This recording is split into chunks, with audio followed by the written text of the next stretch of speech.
লকআপে উল্টো করিয়ে ঝুলিয়ে রেখে কয়েকজন পুলিশে মিলে বেধড়ক মারছে আমাকে। শুধু তাই নয়, পুরো উলঙ্গ করে ফেলেছে তারা আমায়। গায়ে বস্ত্র বলতে কোনো কিছুই নেই, শরীরে শুধু শর্ট প্যান্টটাই আছে। এমন জঘন্য মায়ের যেন দুনিয়ার বুকে আর কোনোদিন কেউ খায়নি। কি এমন খারাপ করেছি আমি যে তারা আমায় এমন জঘন্যভাবে পেটাচ্ছে? কারোর বাড়া ভাতেও তো ছাই দেইনি আমি। শুধু রাস্তার মধ্যে পুলিশ গাড়ি থেকে চাঁদা নেওয়ার সময় তাদের এটাই বলেছিলাম যে ভাই, এসব তো জঘন্য কাজ। এটা বলাই তারা আমায় ধরে এনে লকআপে পুরে দেয় আর এমন জঘন্যভাবে মারতে শুরু করে। স্যার, আমায় এমন বেধড়ক মারছেন কেন? আমি কি এমন করেছি? তুই আইনের মানুষের সাথে বেয়াদবি করেছিস, তাদের কাজে বাধা দিয়েছিস, তাই তোকে এমন শাস্তি দেয়া হচ্ছে। স্যার, আমি তো কোনো অন্যায় কিছু করিনি। আমি শুধু এটাই বলেছি যে চাঁদা নেওয়া খারাপ কাজ। তোর এটা বলাতেই দোষ হয়েছে। সমস্ত মানুষ চুপ ছিল, কিন্তু তুই কেন পাকনামি করতে গেলি? তাই তোর শাস্তি এটা। এই তোরা বেটাকে মেরে মাথা থেকে ভূত নামিয়ে দে, যাতে করে ভবিষ্যতে আমাদের কাজে আর বাধা না দেয়। স্যার, আপনারা কিন্তু এখন অন্যায় করছেন। আপনারা কিন্তু জানেন না যে আমি কে। এই বেটা, লেকচার কম দে। তুই যেই হবি না কেন, তাতে আমাদের বালও ছেড়া যাবে না। আর তোকে দেখেই বোঝা যাচ্ছে যে তুই কোনো ছেঁচড়া পরিবারের ছেলে পেলে। সো যা পারিস করে নিস। অফিসারের কথা শুনে চুপ হয়ে গেলাম, কারণ মূর্খ আর জাহেলদের কি বলবো, তাদের মাঝে ভালো মানুষের ছিটে ফোটাও নেই। তবে সত্যি বলতে, আমি যদি নিজের পরিচয় দেই তাহলে এরা সব কয়টা এসে আমার পায়ের উপরে হুমড়ি খেয়ে পড়বে। কিন্তু না, সেটা আমি করব না। তাহলে আমিও তাদের মতন জাহেল হয়ে যাব, কারণ তারা পাওয়ার এর অপব্যবহার করছে আর আমিও তাদের মতন নাম ব্যবহার করব। সো ওসব কিছুই আমি করব না, তাই চুপচাপ মাইর খেয়ে যাচ্ছি।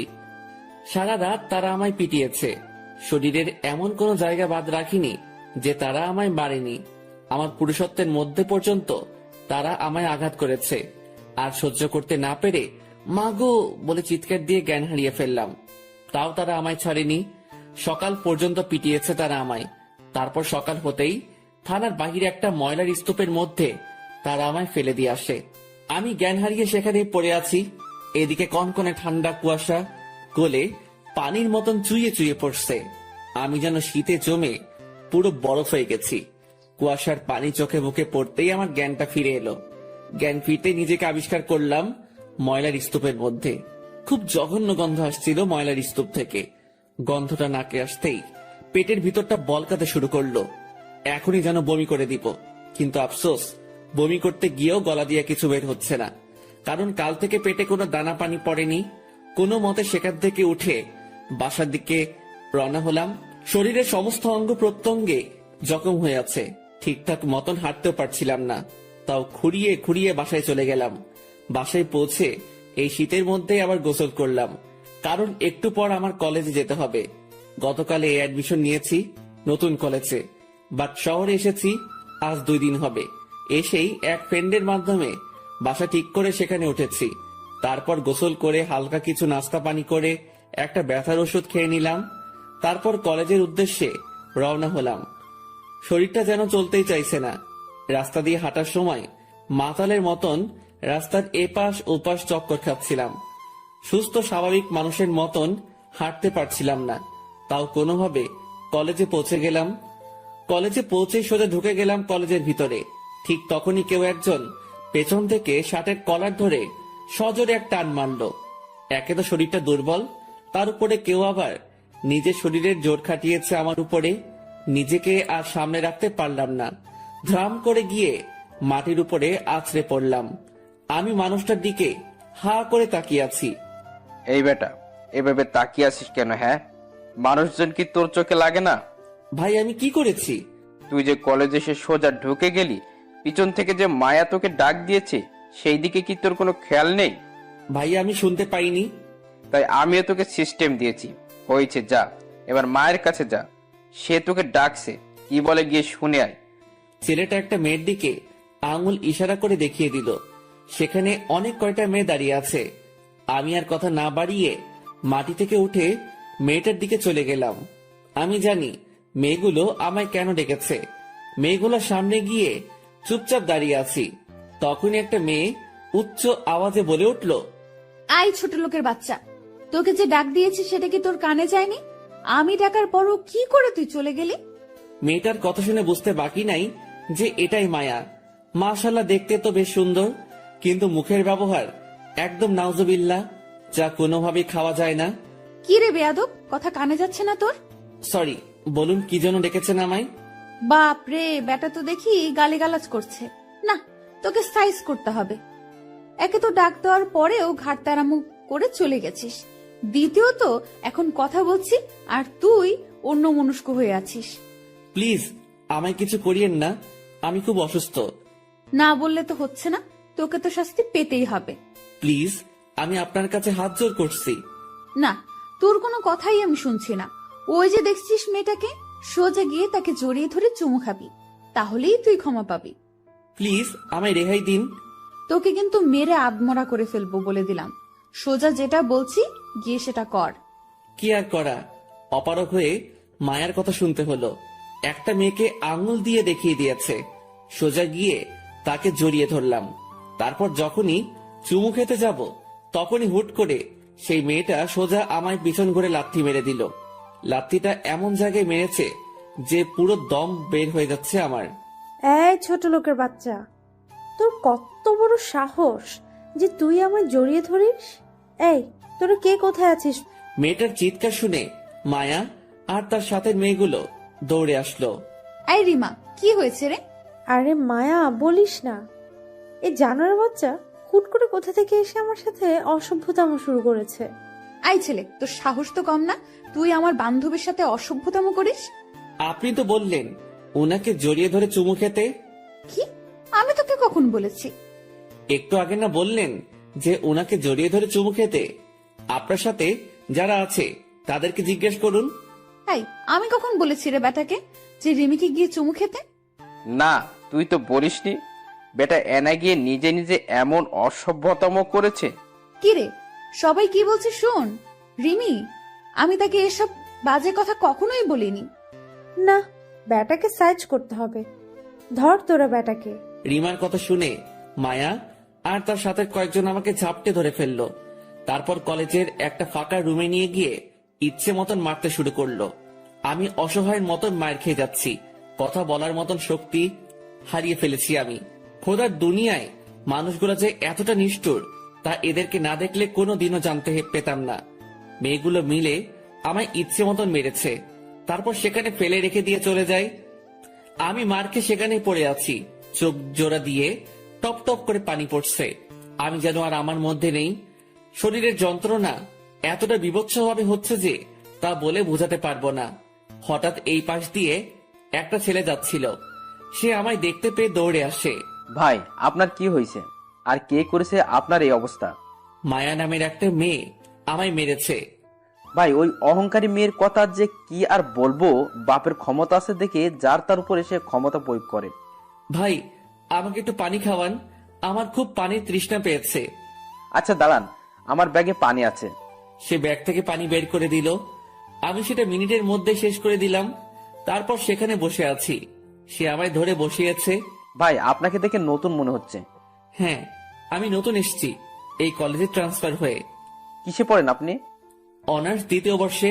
তাহলে তো আমার ক্লাসমেট। যাক, তাহলে আর আপনি বলছি না, তুমি করেই বলছি। তারপর ছেলেটার সাথে গল্প শুরু করলাম। তার নাম রাফি। কথা বলতে বলতে দুজনের মধ্যে একটা ভালো বন্ধুত্ব হয়ে গেল। সে আমায় ধরে ধরে ক্লাসে নিয়ে গেল। সবাই আমার দিকে হা করে তাকিয়ে আছে, মনে হচ্ছে যেন আমি কোনো ভিন গ্রহের প্রাণী। কারোর সাথে কথা না বলেই ক্লাসে ঢুকে গেলাম। রাফি আর আমি পাশাপাশি সিটে বসেছি। এখনো সবাই আমার দিকে ঘুরে ঘুরে তাকাচ্ছে। আমি চুপচাপ নিজের মতন বসে আছি। একটু পর স্যার এসে সবার সাথে আমার পরিচয় করিয়ে দিল। কারণ আসার আগে হেড স্যারের সাথে আলাপ করেছিলাম। তিনি সকল স্যারদেরকে আমার কথা বলে দেয়। স্যার যখন আমার পরিচয় করিয়ে দিচ্ছিল তখন মায়া চেঁচিয়ে ওঠে, স্যার, এসব গেও খ্যাতগুলো কলেজের জায়গা পায় কি করে? হ্যাঁ, কলেজের কি রেপুটেশন বলতে কিছুই নেই নাকি? যাকে তাকে হুটহাট করে কলেজে অ্যাডমিশন দিয়ে দিচ্ছে, তাহলে আমাদের আর দাম রইল কোথায়? মায়া, সে গেও খ্যাত ঠিক আছে, কিন্তু একটা জিনিস মাথায় রেখো, সেও মানুষ, তারও তোমাদের মতো শখ আহ্লাদ আছে, তাই সে এই কলেজে অ্যাডমিশন নিয়েছে। স্যার, সে মানুষ কি জানো, আর সেটা তাকে দেখেই বোঝা যাচ্ছে। তবে একটা কথা বলি, কলেজের মান সম্মান দিন দিন ধুলোয় মিশে যাচ্ছে, আর স্যারদের রুচিরও পতন ঘটছে। আওরা জাওরাকে কলেজে অ্যাডমিশন দিয়ে নাম খারাপ করছেন আপনারা। মায়া, সে না হয় করছি, কিন্তু মাথায় রেখো একটা কথা, কোনো মানুষকে পোশাক দিয়ে জাজমেন্ট করা ঠিক না। হতে পারে সে এমন কেউ যার পায়ের সামনেও তুমি যেতে পারবে না। স্যার, নিজের লিমিটে থাকেন। কোথাকার কোন খ্যাত গেওর সাথে আপনি আমার তুলনা করছেন? হ্যাঁ, আপনার মাথা কি নষ্ট হয়ে গিয়েছে নাকি? মায়া, সেটা সময় দেখতে পাবে, এখন ক্লাস করায় মন দাও। স্যারের কথা শুনে অনেক ভালো লাগলো। স্যার কিন্তু আমার সম্পর্কে কিছুই জানেন না, তবুও তিনি অনেক সাপোর্ট করেছেন আমাকে। যাক, স্যারের বিচারমান দেখে অনেক খুশি লাগলো। তারপর স্যার লেকচার দিতে শুরু করলো। এদিকে আমিও স্যারের লেকচার শুনে মন দিলাম। দেখতে দেখতে পুরো ক্লাস শেষ করলাম। ক্লাস শেষ করে বের হতেই মায়া সামনে এসে দাঁড়ায়। এই ছোট লোক, শোন, স্যারের কথা শুনে লাফানোর কিছুই নেই। মায়া কারোর ধার ধারে না। কিছুদিন কলেজে থাক, তারপর মায়া কি জিনিস সেটা জেনে যাবি। আমি কোনো কথা বললাম না, চুপচাপ সেখান থেকে চলে আসলাম। রাফি গেটের সামনে দাঁড়িয়ে আছে। রাফির সাথে কিছুটা সময় কথাবার্তা বলে বাসার দিকে রওনা হলাম। হেঁটে হেঁটেই বাড়ি যাচ্ছি, হুট করে পিছন থেকে একটা গাড়ি এসে আমায় ধাক্কা দিয়ে রাস্তার সাইডে ফেলে দিল। নজর ঘুরাতেই দেখি মায়া নামক মেয়েটা।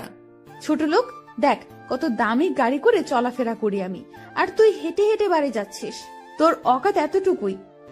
পেটা ছ্যাঁচড়া কোথাকার। হ্যাডাম তো নেই, তাও দৌড়ে চলে এসেছিস বড় কলেজে পড়ার জন্য। তারপর গাড়ি টান দিয়ে মায়া চলে গেল। মেয়েটার কথা শুনে মুচকে একটা হাসি দিলাম। হায় রে অহংকার, বাপের টাকায় এত অহংকারী করিস, তোরা যে মানুষকে মানুষ মনে হয় না। এত অহংকার কোথা থেকে যে আসে তোদের আল্লাহ জানে। আর কি বললি, ওকাত নেই আমার? শালার, আমি যেদিন ওকাত দেখাতে শুরু করব সেদিন তোরা সব কয়টা এসে আমার পা চাটবি কুকুরের মতন। ডেমো স্বরূপ একটা খেল দেখাচ্ছি। পকেট থেকে ফোনটা বের করে ড্রাইভারকে বললাম গাড়ি নিয়ে আসতে। এক ফোনে আমার সব কয়টা ড্রাইভার গাড়ি নিয়ে চলে এলো। এক এক গাড়ির জন্য এক এক ড্রাইভার রেখেছি আমি। সবাই এসে রাস্তার ধারে দাঁড়িয়ে আছে। আমি কোনো কথা না বলে ভেনেনোতে উঠে গেলাম। এ যেন দুনিয়ায় চলতি ফিরতি একটা জান্নাত। বেটা আমায় বড়লোকই দেখায়। এই বড়লোকের দুলালি মেয়ে, শুনে রাখ, যেদিন আমি দেমাগ দেখাতে শুরু করব সেদিন মাটি খুঁড়ে নিজেই সেটা নিজে নিজেকে দাফন দিয়ে দিবি। সেদিন শুধু কপালে হাত থেকে আফসোস করবি যে হায় আল্লাহ, কার সাথে ওকাত নিয়ে কথা বলেছিলাম আমি। সেদিনটা বেশি দেরি নয়, আসবে সময় আমার তরে। সেদিন ঘুরবি ভব ঘুরে। সেদিন ওকাত শুধু তুই নয়, দেখবে ওকাত দেশান্তরে। তারপর সেখান থেকে বাড়ি চলে এলাম। বাসায় এসে ফ্রেশ হয়ে খাবার খেয়ে নিলাম। কলেজ থেকে ফেরার পথে খাবার কিনে নিয়ে এসেছিলাম। খাবার খেয়ে বিছানায় গা এলিয়ে দিলাম। শুয়ে শুয়ে ভাবছি, এই দুনিয়ার মানুষগুলো কত নিষ্ঠুর। একটু টাকা পয়সার মালিক হলেই নিজের ভিতরে গরিমা নিয়ে আসে। মনে হয় যেন পুরো দুনিয়াটাই তার বাপের কেনা। কিন্তু সে এটা জানে না যে একটা সময় সমস্ত গরিমা তার ধুলোয় মিশে যাবে। শুয়ে শুয়ে এসব ভাবতে ভাবতে ঘুমিয়ে গেলাম। বিকাল বেলায় ঘুম ভাঙলো আম্মুর ফোন পেয়ে। বাবা, কেমন আছিস তুই? আলহামদুলিল্লাহ মা, তুমি কেমন আছো? এই তো বাবা, আছি কোনো রকম। ছেলে মেয়েকে ছাড়া কি ভালো থাকা যায় বল? মা, তোমার ছেলে মানুষ হতে এসেছে। নিজের সন্তানকে ভালো মানুষ হিসেবে দেখতে হলে যে একটু কষ্ট করতেই হবে তোমার। হ্যাঁ রে, সে তো আমি জানি। আচ্ছা, বাদ দে এইসব কথা এখন। আচ্ছা বল, কলেজের প্রথম দিন কেমন কাটলো? ভালোই কেটেছে, তবে এখানেও মা অহংকারে খেলা চলে। তার মানে কেউ তোর সাথে অহংকারী দেখিয়েছে? না মা, তেমন কিছু না। আচ্ছা ছাড়ো ওসব কথা এখন। মা, আমি ফোন রাখলাম, পরে কথা হবে তোমার সাথে। এখন একটু বাইরে যাব ঘুরতে। আচ্ছা, সাবধানে থাকিস বাবা। মায়ের সাথে কথা বলে ফোনটা রেখে দিলাম। এখন একটু বাইরে যাব। শহরটা কেমন সেটা এখনো ঘুরে দেখা হয়নি, তাই শহরটা দেখতে যাব। কিন্তু ভিতরে ভিতরে কেমন যেন একটা অস্থিরতা কাজ করছে, কারণ মা বাবাকে ছেড়ে এই প্রথম এত দূরে এসে থাকছি। যেখানে মায়ের হাত ছাড়া খাবারই খেতাম না, সেখানে এখন একা একটা শহরে বসবাস করছি। তবে যা করেছি ঠিকই করেছি, কারণ আমি মনে করি আরামায়ের সাথে কখনো পড়ালেখা হয় না, আর হলেও সেটা সবার দ্বারা সম্ভব না। আমিও অসম্ভব কাতারের মানুষ, তাই নিজেকে বানাতে চলে এসেছি। তাছাড়া বাবার কড়া কথাগুলো এখনো মনের মধ্যে বাড়ি খাচ্ছে যে আমি কোনোদিনও মানুষ হতে পারবো না। তাই চ্যালেঞ্জ নিয়ে বেরিয়ে গেলাম ঘর ছেড়ে। যাক, দেখি কপালে কি লেখা আছে আমার। গায়ে শার্ট লাগিয়ে ঘুরতে বের হয়ে গেলাম। শহরের অলি গলি কিছু চিনি না, তাই রাফিকে ফোন করেছি আমায় নিয়ে শহরটা একটু ঘুরিয়ে দেখার জন্য। সে কিছু সময়ের মধ্যে আসবে বলেছে। আমি রেডি হয়ে বসে আছি রাফির অপেক্ষায়। মোটামুটি বেশ ভালোই ছেলেটা। প্রথম দিনই আমার সাথে মিশে গিয়েছে পুরো। অনেকটা সময় বসে আছি, সে এখনো আসছে না। অপেক্ষার প্রহর যেন সবচাইতে বিরক্তিকর একটা জিনিস। কি করব এখনো যে সে আসছে না। না চলেন এই সময়ের মাঝে আমরা পরিচিত হয়ে নেই। আমি আকাশ, বরাবরের মতন আছি আপনাদের সাথে। গল্পের মাঝে তো অনেক কিছুই জেনে নিলেন। তাছাড়া পরিবার বলতে বাবা মা আর একটা 9 বছরের ছোট বোন আছে বাসায়, তাদের ছেড়ে চলে এসেছি। বাকি সমস্ত কিছু গল্পের সাথে থাকলেই জানতে পারবেন। রাফি এখনো আসছে না। আধ ঘন্টা পর সে আমায় ফোন দিল। কে রাফি, কোথায় তুমি? আরে রাস্তায় জ্যাম লেগে গিয়েছিল, তাই একটু লেট হয়ে গেছে। তুমি চলে এসো সিএনজি স্টেশনে। আচ্ছা। তারপর বাসা তালা লাগিয়ে বের হয়ে গেলাম। বের হয়ে সোজা সিএনজি স্টেশনে চলে গেলাম। সেখানে রাফি অপেক্ষা করছে আমার জন্য। সেখানে গিয়ে রাফির সাথে একত্রে হয়ে ঘুরতে চলে গেলাম। শহরের অনেক কয়টা জায়গায় ঘুরেছি একদিনে। সবকিছু দেখে আইডিয়া হয়ে গেল যে শহরটা খুব অহংকারী।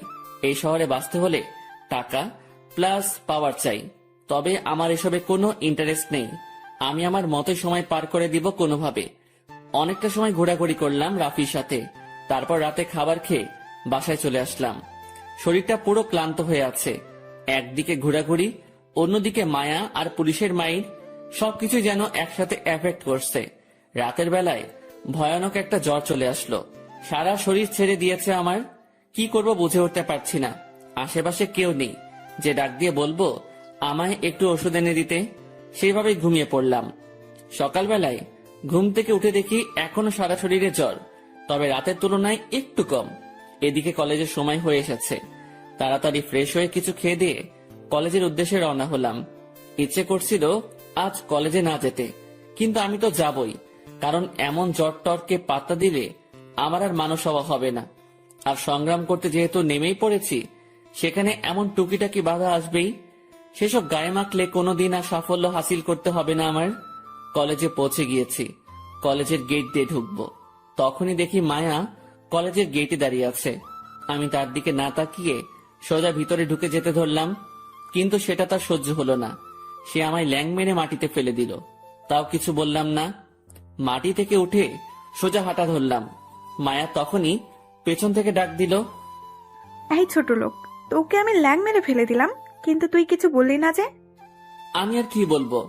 আপনার ইচ্ছে হয়েছে তাই আপনি আমায় ল্যাং মেরেছেন। এতে কিছু বলতে গেলেও তো আপনি আমায় শাস্তি দিবেন। যাক, তাহলে কিছুটা হলেও বুঝে গেছিস যে মায়া কি জিনিস। বাহ, ভালোই।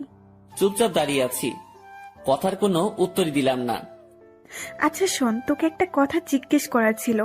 তোকে দেখতে লাগে ছোট লোকের মতো, কিন্তু তুই এই কলেজে চান্স পেলে কি করে রে? আল্লাহ মেধা দিয়েছে, সেটা একটু খাটিয়েছি, তাই চান্স পেয়ে গেছি।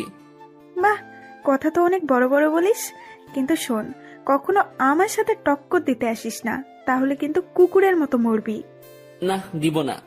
এবার আমি যাই। হ্যাঁ, যা। আমি সেখান থেকে চলে এলাম। অন্যদিকে মায়া এখনো সেখানে দাঁড়িয়ে আছে। একটু পর মায়া ফ্রেন্ডরা কলেজে আসে। কি রে মায়া, এখানে দাঁড়িয়ে দাঁড়িয়ে কি করছিস? আরে ছোট লোক যেটা কলেজে অ্যাডমিশন নিয়েছে, তার একটু মজা নিলাম। বাহ, ভালোই তো। সকাল সকাল মুরগি পেয়ে গেছিস। তবে ছেলেটাকে আমার কেন জানি হাবলা মনে হয়। আর তাছাড়া কেমন চুপচাপ থাকে। দেখলি গতকাল তোর সম্পর্কে না জেনে কেমন মুখের উপরে কথা বললো। যেখানে কেউ তোর সাথে কথা বলার সাহসই করতে পারে না, সেখানে হ্যাবলাটা কেমন মুখের উপরে কথা বললো। সাদিয়া শোন, সে আমায় চিনত না, তাই সে বলেছে। তবে এখন সে আমায় ভালো করে চিনে গেছে। আশা করি আর কখনো সামনে এসে কথা বলার মতো সাহস করবে না। তবে ব্যাটাকে আরো কয়েকটা সবক দিব। মনের খায়সাত এখনো মেটেনি তাকে মেরে। তাকে ভালো করে শিক্ষা দিতে না পারলেও আমার মন ভরবে না। ওকে, ঠিক আছে, যা করার করিস। এবার চল, ক্লাসে যাব। হ্যাঁ চল। মায়া আর তার ফ্রেন্ডরা মিলে ক্লাসে চলে গেল। এদিকে আকাশ ক্লাসরুমে চুপচাপ বসে আছে। রাফি এখনো ক্লাসে আসেনি। ক্লাসে বসে আছি, কিন্তু ভিতরে কি পরিমাণ খারাপ যে লাগছে তা বলে বোঝাতে পারবো না। তার উপরে একটু আগে অহংকারী মেয়েটা আমায় মাটিতে ফেলে দিয়েছে। শরীরটা পুরো লুজ হয়ে আছে। কোন রকমে জিম ধরে ক্লাসে বসে আছি। একটু পর রাফি ক্লাসে এলো। সে আসতে না আসতেই স্যার ক্লাসে চলে এসেছে। রাফির সাথে কথা বলার সুযোগ পেলাম না। স্যার এসেই ক্লাস শুরু করে দিল। বসে বসে ক্লাস করছি। দেখতে দেখতে শেষ ঘন্টা চলে আসলো। শেষ ঘন্টা যেই স্যার করাবেন তিনি এখনো আসেনি, তাই বসে বসে রাফির সাথে কথা বলছি। অন্যদিকে মায়া আর তার সাথে কয়েকজন ক্লাস না করে ব্যাগ নিয়ে বের হয়ে গেল। আচ্ছা রাফি, ওরা যে ক্লাস না করে চলে যাচ্ছে, স্যার ওদের কিছু বলবে না? আরে ওই ডাকাত মেয়েকে কে কি বলবে? যেমন খুশি তেমন ভাবেই চলে ওই মেয়ে। ও, রাফির সাথে কথা বলছিলাম, তখনই স্যার চলে আসলো। তারপর ক্লাস একদম শেষ করে বের হলাম। বের হতেই দেখি মায়া আর তার ফ্রেন্ডরা মিলে কলেজের পাশে দাঁড়িয়ে দাঁড়িয়ে আড্ডা দিচ্ছে। আমি তাদেরকে দেখে সাইড হয়ে গেলাম। রাফিও আমার সাথে সাথে চলে আসলো, কিন্তু সাইড হয়ে লাভ হলো না। মায়া আমায় পেছন থেকে ডাক দিল। এই ছোট লোক, এদিকে আয়। আমি আর রাফি মায়ের কাছে গেলাম। এই বেটা রাফি, তোকে কে আসতে বলেছে? হ্যাঁ, আমি ডেকেছি এই ছোট লোককে, কিন্তু তুই কেন আসলি? যা ভাগ এখান থেকে। রাফি মায়ার ভয়ে সেখান থেকে চলে গেল, আর আমি একা দাঁড়িয়ে আছি মায়ের সামনে। আল্লাহ না জানে কি করে এখন আমার সাথে। এই ছেলে, চল আমার সাথে। কোথায় যাব? আমরা শপিং এ যাব, আর তুই আমাদের জিনিসপত্র কেয়ার করবি। প্লিজ, আমি পারবো না, আমার শরীর অনেক খারাপ। এই বেটা, আমার মুখের উপরে কথা বলিস? এটা বলে আকাশের কান টানতে টানতে মায়ার গাড়ির সামনে নিয়ে যায়। চল সোজা আমাদের সাথে। মেয়েটা আমায় জোর করে গাড়িতে তুলে তাদের সাথে নিয়ে গেল। গাড়ি শপিং মলের সামনে এনে দাঁড় করিয়েছে। শোন, তুই এখানেই থাক, আমাদের শপিং শেষ হলে সবকিছু এনে গাড়িতে উঠাবি। কিছুই বললাম না মেয়েটাকে। তারা তাদের মতন বলে শপিং মলের ভিতরে ঢুকে গেল, আর আমি গাড়ি থেকে একটু দূরে দাঁড়িয়ে আছি। আকাশে ঠাডা পড়া রোদ, অথচ জ্বরের কারণে ভয়ঙ্কর ঠান্ডা লাগছে আমার। সকালে কলেজে আসার সময় একটা মাফলার গলায় পেঁচিয়ে নিয়ে এসেছিলাম। সেটা ব্যাগ থেকে বের করে নাক, গলা, কান সব ঢেকে ফেললাম। শুধু চোখ আর মুখের কিছুটা অংশ দেখা যাচ্ছে। আধা ঘন্টা যাবত একটা জায়গায় দাঁড়িয়ে আছি। তারা শপিং মলের ভিতরে কি করছে কে জানে। হঠাৎই দেখি শপিং মলের দিকে একদল ছেলে পেলে এগিয়ে আসছে। ছেলেগুলোকে দেখেই বোঝা যাচ্ছে যে তারা উশৃঙ্খল ছেলে পেলে। তারা এসে শপিং মলের সামনে দাঁড়িয়ে দাঁড়িয়ে আড্ডা মারছে। এমন সময় মায়া আর তার সাথে সকলেই ব্যাগ ভরে শপিং করে এনে আমার হাতে ধরিয়ে দিল। এই ছোট লোক, এইগুলো গাড়িতে সাজিয়ে রাখ। আচ্ছা, আমি ব্যাগগুলো নিয়ে গাড়ির মধ্যে সেট করছি। অন্যদিকে ছেলেগুলো মায়াদের দিকে তাকিয়ে বাজে বাজে মন্তব্য করছে। আমি সমস্ত ব্যাগ গাড়িতে সেট করে দিয়ে দাঁড়িয়ে আছি। ছেলেগুলো এখনো বাজে বাজে কথা বলছে। মামা দেখ, মালগুলা সেই না? হ্যাঁ রে মা, একবার পাইলে পুরো সেই করে খাতির যত্ন করতাম। ছেলেগুলোর এসব কথা শুনে মায়া ছেলেগুলোর দিকে এগিয়ে যায়, আর আমি ঠাই সেখানে দাঁড়িয়ে আছি। এই ছেলে, তোদের সমস্যা কি রে? হ্যাঁ, অনেকটা সময় ধরে দেখছি তোরা আমাদের নিয়ে বাজে বাজে কথা বলিস। তোরা চিনিস আমি কে? এই মেয়ে, তোরে চিনার কি আছে রে? তুই একটা মেয়ে, মেয়ে মানি মাল, আর মাল মানি ভোগের পাত্র। ছেলেগুলোর মুখে এসব কথা শুনে মায়া ঠাস করে একটা থাপ্পড় লাগিয়ে দেয়, আর সাথে সাথে ছেলেগুলো খেপে যায়। আমি এখনো সেখানে দাঁড়িয়ে দাঁড়িয়ে তামাশা দেখছি, আর তামাশা দেখা ছাড়া কি বা করার আছে। এই মেয়ে, তো কত বড় সাহস, তুই আমারে থাপ্পড় মারিস? বলেই ধ্রাম করে মায়ার গালে সজোরে একটা থাপ্পড় বসিয়ে দেই। মায়া থাপ্পড়ের টাল সামলাতে না পেরে মাটিতে পড়ে যায়। তারপর ছেলেটা মায়ার চুলের মুঠি ধরে তলপেট বরাবর সজোরে এক লাথি মারে। মায়া ব্যথায় মাগো বলে চিৎকার দিয়ে কান্না করে দেয়। ছেলেগুলোর কাণ্ড দেখে যেন শরীরের রক্ত মাথায় উঠে গেল, কিন্তু চুপচাপ দাঁড়িয়ে আছি আমি, কারণ দেখি মায়ার সাথে ফ্রেন্ডগুলো কিছু করে নাকি আগে, কিন্তু না, তারাও ভয় চুপসে আছে। ওদিকে ছেলেগুলো মায়াকে মেরেই চলেছে। না, এবার আমাকে কিছু একটা করতে হবে। ছেলেগুলো ডেকে এগিয়ে গেলাম। মায়া চেঁচিয়ে কান্না করছে। গিয়েই ছেলে একটা কলার ধরে টান দিয়ে সজোরে এক লাথি মেরে দিলাম বুকের মধ্যে। লাথি খেয়ে ছেলেটা সাথে সাথে মাটিতে লুটিয়ে পড়ল। আর তার সাথে ছেলেগুলো এই দৃশ্য দেখে দৌড়ে আসলো আমার দিকে, আমাকে মারার জন্য। তারা চারপাশ থেকে আমাকে ঝাপটে ধরে ফেলছে। আমি নড়াচড়াও করতে পারছি না। আসলে জ্বরের কারণে শরীরে শক্তি নেই। তাদের থেকে একটা ছেলে এসে আমার মুখ থেকে মাফলারটা টান দিয়ে খুলে ফেলে। সে আমার ফেস দেখে এক দৌড়ে সেখান থেকে পালিয়ে যায়। ছেলেটা দৌড়াচ্ছে আর চেঁচাচ্ছে, আমার জীবনের আমিই ভালোবাসি, আমি পালিয়ে যাচ্ছি। তোদের জীবন নিয়ে যদি মায়া থাকে তাহলে সব কয়টা পালা এখান থেকে, না হয় আর কোনোদিন তোদের সাথে আমার দেখা হবে না। কারণ তোরা যাকে ধরে রেখেছিস সে কোনো মানুষ না, সে মানুষরূপী একটা আজরাইল। ছেলেটার কথা শুনে যেই দিকে পেরেছে পালিয়েছে। চোখের সামনে আর একটাকেও দেখতে পারছি না, খালি মায়া মাটিতে পড়ে কান্না করছে। সবাই এই দৃশ্য দেখে হা করে তাকিয়ে আছে আমার দিকে। সবার চোখ জোড়া কপালে উঠে যাওয়ার মতন অবস্থা। সত্যি যেন মনে হয় তারা নিজের চোখের সামনে আজরাইলকে দেখে ফেলেছে। আমি চুপচাপ দাঁড়িয়ে আছি। সবার এরকম করে চোখ পাকিয়ে তাকিয়ে থাকা যেন কেমন এক ধরনের লাগছিল। না, নিজেকে আড়াল করতে হবে।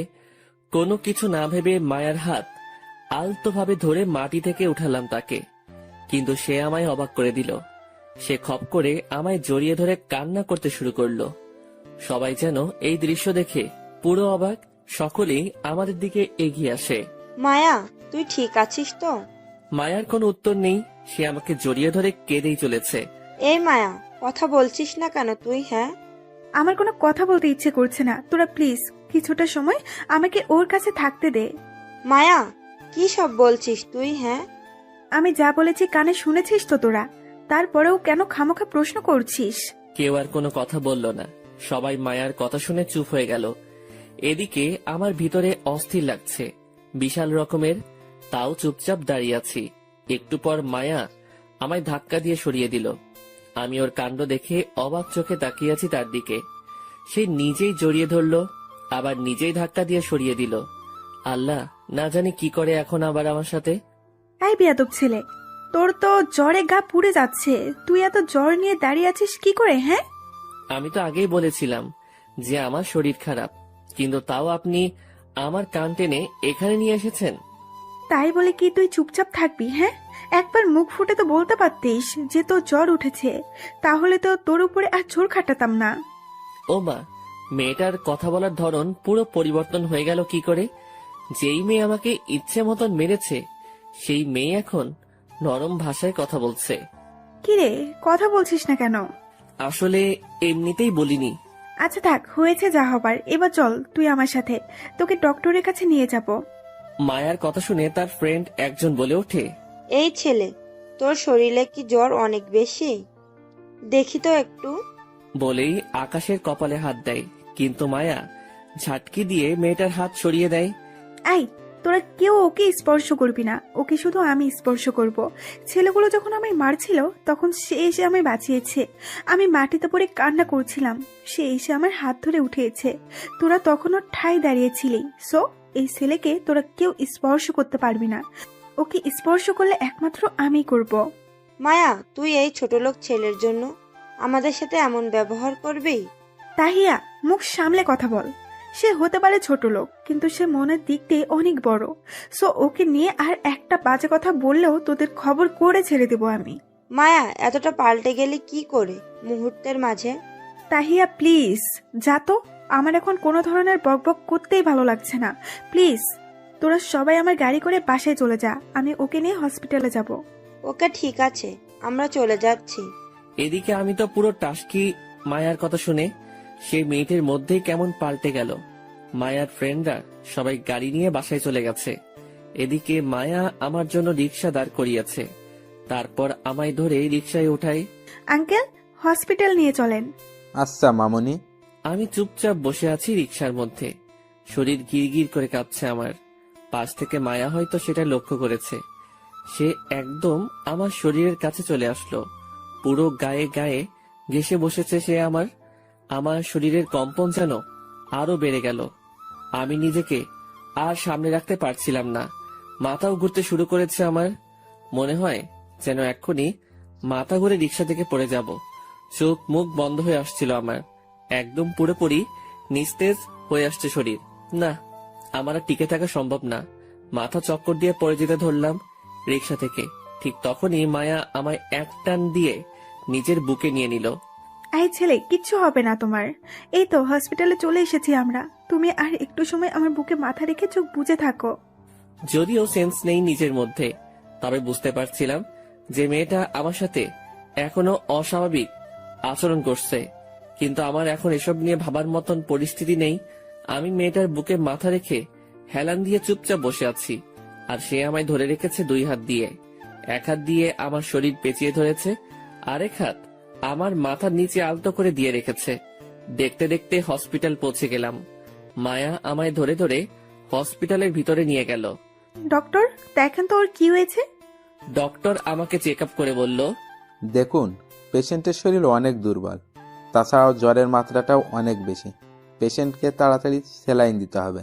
ডক্টর, যা করার করেন, বাট সে যেন সুস্থ হয়ে ওঠে। ডক্টর তাড়াতাড়ি একজন নার্সকে ডেকে বলল আমাকে বেডে নিয়ে গিয়ে স্যালাইন লাগিয়ে দিতে।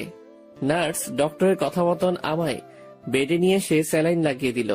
শরীরটা এতটা দুর্বল লাগছিল যে আমি বেডের মধ্যেই ঘুমিয়ে পড়লাম। এক ঘুমে সোজা রাত হয়ে গিয়েছে। ঘুম ভাঙতে দেখি মায়া আমার পাশে বসে আছে। বসে বসে আমার মাথায় হাত বুলিয়ে দিচ্ছে। এত রাত হয়ে গেল, আপনি এখনো বাসায় যাননি? না, কি করে বাসায় যাব তোমায় এইভাবে ফেলে রেখে? মেয়েটার কথা শুনে অবাকের পর অবাকই হচ্ছে খালি। এই তো গতকালই মেয়েটা আমায় মারলো, আর আজ সেই মেয়েই আমার জন্য টেনশন করছে। তোমার কেমন লাগছে এখন? একটু ভালো। যাক, চিন্তা মুক্ত হলাম। তোমার স্যালাইনও শেষ হয়ে এসেছে। দাঁড়াও, ডক্টরের সাথে কথা বলে তোমায় বাসায় পৌঁছে দিয়ে আসছি। আচ্ছা। মেয়েটা ডক্টরের সাথে কথা বলে আমায় পৌঁছে দিয়ে গেল। এই যে ছেলে, কাল কিন্তু কলেজে যাবে না। আগে সুস্থ হও, তারপর কলেজে যাবে। আর ওষুধগুলো কন্টিনিউ করবে। আমি কিছু খাবারও কিনে দিয়েছি ব্যাগের মধ্যে, সেটা খেয়ে রাতে ওষুধ খেয়ে নেবে। আচ্ছা। তারপর মেয়েটা চলে গেল। এদিকে আমি বাসায় পৌঁছে হালকা কিছু খেয়ে নিলাম। পরে খেয়ে দিয়ে ওষুধ খেয়ে নিলাম। তারপর শুয়ে পড়লাম। মেয়েটার আচরণগুলো এখনো আমার চোখে ভাসছে। মনে হচ্ছিল যেন সে আমার বিয়ে করা বউ। এমন করে কেয়ার করছিল সে আমার। এসব নিয়ে ভাবতে ভাবতে কখন যে ঘুমিয়ে গেছি তা নিজেও বলতে পারবো না। সকালবেলায় ঘুম ভাঙতে দেখি মায়া আমার মাথার কাছে বসে আছে। আমি মেয়েটাকে দেখে থতমত খেয়ে গেলাম। এই যে, আপনি কখন এলেন? সকাল 7টা বাজে। ঘড়ির দিকে তাকিয়ে দেখি 9টা বাজে। তার মানে মেয়েটা এসে 2 ঘন্টা যাবৎ আমার জন্য বসে আছে। সত্যি মেয়েটার আচরণ দেখে নিজের কাছে নিজেরই অবাক লাগছে। আচ্ছা, এখন শরীর কেমন? জ্বরটা হয়তো একটু কমে এসেছে, কিন্তু শরীরের দুর্বলতা আগের মতোই। সব ঠিক হয়ে যাবে। সেদিন সারাদিন মেয়েটা আমার বাসায় ছিল। আমায় নিজের হাতে জোর করে খাইয়ে দিয়েছে। মেয়েটার কেয়ার জন্য ভিতরটাকে ক্ষত বিক্ষত করে দিচ্ছে আমার। তারপর সন্ধ্যা হতেই সে চলে যায়। যাওয়ার আগে আলতো করে একবার জড়িয়েও ধরেছিল, তারপর চলে গেছে। এদিকে আমার মনের ভিতরে তো পুরো আগুন ধরিয়ে দিয়েছে সে। সে আগুন কি করে শান্ত করব তা আমার জানা নেই। এইভাবেই দিনটা কেটে গেল। পরের দিন সকালবেলায় শরীরটা একটু ভালো লাগায় কলেজে চলে গেলাম। কলেজে গিয়ে দেখি কেউ কলেজে আসেনি। কেউ বলতে মায়া আর তার সাথে কেউ আসেনি। আমি ক্লাসে চলে গেলাম। ক্লাসে গিয়ে দেখি রাফি আর কিছু ক্লাসমেট নিজেদের মধ্যে কথা বলছে, আবার কেউ বসে আছে। আমিও চুপচাপ বসে পড়লাম। রাফি আমায় দেখে কাছে চলে এলো। এই আকাশ, গতকাল কি হয়েছিল যে কলেজে আসলে না? আরে, শরীরটা একটু খারাপ থাকে, আসতে পারিনি। ও, এখন শরীর কেমন আছে? আছে মোটামুটি, আগের চেয়ে ভালোই। দুজনে গল্প করতে করতে সবাই চলে এলো। ক্লাসের স্যারও ক্লাস করাতে চলে এলো, কিন্তু মায়া আর তার সাথে কেউ আসেনি। দূর, আসলে আসুক, না আসলে নাই। আমি আমার মতন ক্লাসে মন দিলাম। ক্লাস করছিলাম, হঠাৎই অন্য ডিপার্টমেন্টের একজন এসে বলে গেল, স্যার আকাশকে, তাকে মায়াপু ডাকছে। মেয়েটার অশান্তি করা ছাড়া কি কোনো কাজ নেই? ছেলেটা ভালোই ভালোই ক্লাস করছে, এখন তাকে নিয়ে গিয়ে বিরক্ত করবে। এই আকাশ, যাও তো দেখে আসো মায়া কেন তোমায় ডাকছে। আশা করি উল্টো পাল্টা কিছু করাবে তোমাকে দিয়ে, তাই ডেকেছে। আমি চুপচাপ ক্লাস থেকে বের হয়ে গেলাম। কি সাংঘাতিক মেয়ে বাবা! সে নিজে তো ক্লাস করে না, আবার আমাকে ক্লাস থেকে ডেকে পাঠায় অন্যদের সামনে। যেখানে স্যার উপস্থিত রয়েছে সেখানে সে হুকুম মতো চালাচ্ছে। তার মনে কি একটু ভয়ভীতি নেই নাকি আল্লাহ জানে। ক্লাস থেকে বের হতেই দেখি মায়া আর তার ফ্রেন্ডগুলা কলেজ গেটের পাশে বসে বসে আড্ডা মারছে। আমি চুপচাপ হেঁটে তাদের সামনে চলে গেলাম। আপনি কি আমায় ডেকেছেন? হ্যাঁ ডেকেছি, দেখি আমার পাশে এসে বসো। এই তোরা ওকে একটু জায়গা দে। আমি মায়ার পাশে গিয়ে বসলাম। পাশে গিয়ে বসতেই সে আমার কপালে হাত দিয়ে বলে, জ্বর তো মোটামুটি সেরে গেছে তাই না? হ্যাঁ, জ্বর সেরে গেছে। যাক ভালোই হয়েছে। আচ্ছা সকালে কিছু খেয়েছো? খেয়েছি, তবে তেমন কিছু নয়।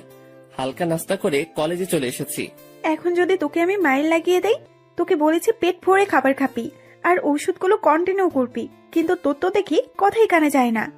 আসলে খেতে ইচ্ছে করছিল না, তাই ভালো করে খাইনি। আকাশের বাচ্চা, মেজাজ খারাপ করবি তো সোজা গাল লাল করে দেব। তোর ইচ্ছার গুষ্টি মারি আমি। চল তুই আমার সাথে এখন। এই তোরা একটু থাক, আমি ওকে ক্যান্টিন থেকে কিছু খাইয়ে নিয়ে আসি। মায়ার কথা শুনে পাশ থেকে একজন বলে উঠল, মায়া, ওকে নিয়ে তুই একটু বেশি আদিক্ষেতা করে ফেলছিস বলে মনে হচ্ছে না? শোন, এইবার বলেছিস তো বলেছিস, কিন্তু দ্বিতীয়বার ওকে নিয়ে একটা বাজে কথা যদি বলিস, তাহলে সেদিনের পর থেকে আমার সাথে তোদের সমস্ত সম্পর্ক শেষ। বাকি সবাইকে নিয়ে বল, বাট ওকে নিয়ে একটা ওয়ার্ডও নয়। আমি তো মায়ার কথা শুনে পুরো থ। সে রেগে মেগে আমার হাত ধরে টানতে টানতে ক্যান্টিনে নিয়ে গেল। তারপর নাস্তা অর্ডার করে নিজের হাতে খাইয়ে দিল আমায়। আমার ভিতরে যে কি রকমের ঘূর্ণিঝড় বইছে মায়ার কর্মকাণ্ড দেখে তা বলার মতো নয়। তারপর সে আমায় খাইয়ে দিয়ে নিজেই বিল পে করলো। পরে আবার তার সাথে করে নিয়ে এলো। সেম জায়গায় এসে বসেছে আবার। আচ্ছা, আমার কি আর কোনো কাজ আছে এখন? না হয় ক্লাসে যেতাম। না, এখন ক্লাসে যেতে হবে না তোর। এই ঘন্টা শেষ হোক, তারপর ক্লাসে চলে যাস। এখন আমার পাশে বসে থাক। কি আর করা, মায়ার পাশে চুপচাপ বসে আছি। সে তার বন্ধুদের সাথে আড্ডা দিচ্ছে। একটু পর ঘড়ি দেখে সে আমায় নিজেই বলল, এই যে ঘন্টা শেষ হয়েছে, যা এবার সোজা ক্লাসে চলে যা, গিয়ে ক্লাস কর। আচ্ছা। তারপর সেখান থেকে উঠে ক্লাসের দিকে হাঁটা দিলাম। কিন্তু হঠাৎ এই মাঝপথে আমার পুরনো ফ্রেন্ড নাদিয়ার সাথে দেখা হলো। এই আকাশ, তুই এখানে? আমারও তো সেম প্রশ্ন, তুই এখানে? আরে আমি তো এই কলেজেই পড়ি, কিন্তু তুই এখানে কি করছিস? আরে আমিও তো কিছুদিন আগে এই কলেজে অ্যাডমিশন নিয়েছি। কি সত্যি? হ্যাঁ রে। যাক ভালোই হয়েছে, এখন থেকে তো তোর সাথে আড্ডা দেওয়া যাবে। বহুদিন পর পুরনো কোনো ফ্রেন্ডের সাথে একত্রে হলাম, কিন্তু আফসোস তুই হয়তো অন্য ডিপার্টমেন্টে। হ্যাঁ। আচ্ছা শোন একটা কথা, আমার বিষয়ে কাউকে কিছুই বলিস না, কেমন? কিন্তু কেন? প্লিজ বলিস না, কারণটা পরে না হয় একদিন জানতে পারবি। আচ্ছা ঠিক আছে, বলবো না। এবার আমি ক্লাসে যাই, পরে কথা হবে। আচ্ছা যা, তোদের তো আবার এখন ক্লাস চলছে। হ্যাঁ। তারপর নাদিয়ার সাথে কথা বলে ক্লাসে চলে এলাম। ক্লাসে এসে সোজা নিজের জায়গায় বসে গেলাম। রাফি আমার পাশের সিটেই বসেছে। সে আমায় ছোট্ট করে ডাক দিয়ে বলল, কিরে, কেন ডেকেছে দেমাগি মেয়েটা তোমায়? এমনি খোঁজ খবর নিতে ডেকেছে। মানে কি বললে বুঝলাম না। আরে বাদ দাও, ক্লাস শেষে বলবো। তারপর ক্লাসে মন দিলাম। তারপর দেখতে দেখতে ক্লাসের পুরো সময়টা পার হয়ে গেল। ক্লাস ছুটি হয়েছে। আমি ব্যাগটা কাঁধে নিয়ে রাফির সাথে বের হয়ে গেলাম। ক্লাসরুম থেকে বের হতেই দেখি মায়া ক্লাসরুম থেকে একটু দূরে দাঁড়িয়ে আছে। সে আমার দিকে ভয়ানক দৃষ্টিতে তাকিয়ে আছে। মায়া আমাকে দেখতে পেয়ে দৌড় এসে আমার কলার ধরে টানতে টানতে খোলা মাঠে নিয়ে গেল। তারপর সবার সামনে ঠাস ঠাস করে দুই গালে কয়েকটা থাপ্পড় বসিয়ে দিল। মেয়েটার কর্মকাণ্ড দেখে পুরো থ হয়ে দাঁড়িয়ে আছি। থাপ্পড় খেয়ে যেন আমার পুরো দুনিয়াদারি গোল গোল করে ঘুরছে। আমি যেন আর নিজের মধ্যে নেই। আশেপাশে সকলেই আমার দিকে চোখ পাকিয়ে তাকিয়ে আছে। লজ্জায় মাটির দিকে তাকিয়ে আছি। মান সম্মান একদম ধুলোয় মিশিয়ে দিল সে আমার। এই খবিস, সমস্যা কি তোর? হ্যাঁ, আমার তো কোনো সমস্যা নেই। তোকে তখন আমি কি বলেছিলাম যে সোজা ক্লাসে যাবি, কিন্তু ক্লাসে না গিয়ে অন্য মেয়ের সাথে কিসের ইটিস পিটিস করছিলি? হ্যাঁ, কি পাকনা গজিয়ে গেছে তোর? থাপ্পড় মারার কাহিনী তাহলে এত সময় বুঝলাম। আরে মেয়েটা তো আমার পরিচিত, বলতে গিয়ে থেমে গেলাম। না, ওকে কিছু বলা যাবে না, তাহলে অনেক কিছু সামনে চলে আসবে আর সিন ক্রিয়েটও হতে পারে। কি রে, কথা বলিস না কেন তুই? ওই মেয়ের সাথে কিসের কি তোর? তোকে সুন্দর করে খাইয়ে দাইয়ে বললাম ক্লাসে চলে যেতে, কিন্তু বান্দরের বাচ্চা তুই ক্লাসে না গিয়ে ইটিস পিটিস করিস। হ্যাঁ, সরি, আমার ভুল হয়ে গেছে, আর কখনো এমন ভুল হবে না।